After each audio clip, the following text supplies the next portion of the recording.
Американските воени бродови и борбени авиони се на пат кон Блискиот Исток за да спречат сеопфатна војна и одбрана на Израел. The Pentagon is moving significant assets to the region. Пентагон пренесува значени средства во регионот за да се подготви за оно што може да биде уште една потреба за одбрана на Израел од напад.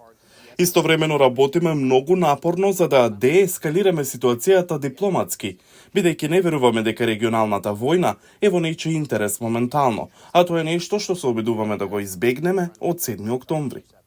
Покажувањето на воената моќ доаѓа во време на зголемени тензии во регионот по атентатот на главниот лидер на Хамас Исмаил Хание во Техеран и ракетниот напад врз областа на Голанската висорамнина во Израел, во кој неколку дена претходно загинаа десетина деца на фудбалско игралиште.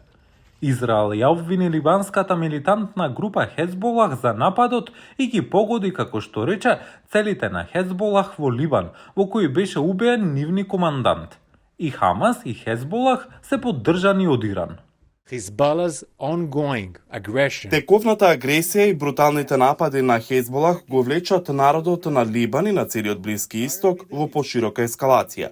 Ние предпочитаме да ги решиме непријателствата без поширока војна, додека израелската армија е целосно подготвена за секој сценарио. Но во Бејрут, на снимката пренесена од телевизијата Ал-Манар, контролирана од Хезболах, лидерот на Хезболах, Хасан Насралах, негираше вмешаност на групата. Ние категорично ја негиравме нашата одговорност за овој инцидент и имаме храброст да преземеме одговорност ако бомбардиравме некое место, дури и погрешка. И покрај вперувањето со прст, постојат реални последици за луѓето кои живеат во регионот. Израелскиот систем за противвоздушна одбрана железна купола беше активиран за да пресретне напади од преку границата во Либан. И со воено засилување на патот, Стеј департментот издаде совет не патувајте за Либан, охрабрувајќи ги граѓаните на САД да заминат.